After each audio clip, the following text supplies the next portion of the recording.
నాకు అనిపిస్తుంది ఏంటంటే పిచ్చోళ్ళ సరసన చేరి పిచ్చోళ్ళుగా మారుతారంటే నమ్మలేదు, కానీ మిమ్మల్ని చూస్తే అర్థమవుతున్న పరిస్థితి. రేవంత్ రెడ్డి గారి మీద అక్కసు ద్వేషం ఉంటే కేసీఆర్ ఫ్యామిలీకి ఉంటుంది.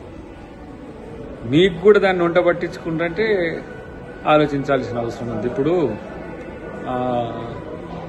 కేటీఆర్ ఏం చెప్తే అది, ఏం చేయమంటే అది చేసే ఈ తరహా సబార్డినేషన్ అవసరమా?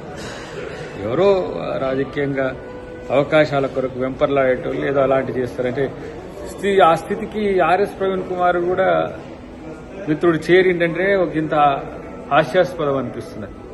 తెలియదా 21వ శతాబ్దపు లీడర్షిప్ గురించి హార్వర్డ్ యూనివర్సిటీ ప్రపంచవ్యాప్తంగా కోర్సును ఆఫర్ చేస్తున్నారు. దాంట్లో ఎవరైనా చేయొచ్చు, మీరు కూడా చేయొచ్చు, నేను కూడా చేయొచ్చు, ఎవరైనా చేయొచ్చు. కానీ ఆ అవకాశాన్ని రేవంత్ రెడ్డి గారు అందిపుచ్చుకోవడం, తనను తాను అప్డేట్ చేసుకోవడం కొరకు చేసే ప్రయత్నాన్ని వీలైతే అభినందించాలి. కానీ ఇలాంటి కువిమర్శలతోని ఎవడో చెప్పితే చేసే ప్రకటనలతోని మన విలువ దిగజారుద్దని తెలుసుకుంటే మిత్రుడు మంచిదని చెప్పి ఆర్ఎస్ ప్రవీణ్ కుమార్కు సూచన. ఎందుకంటే రాజకీయాలు చేసుకోవచ్చు ఎవరైనా సరే, కానీ ఇలాంటి దిగజారి రాజకీయాలు వాళ్ళు చేయమంటే చేస్తే అది మన వ్యక్తిగతంగా మనకు సమస్య తయారైద్దనే విషయాన్ని తెలుసుకుంటే మంచిది.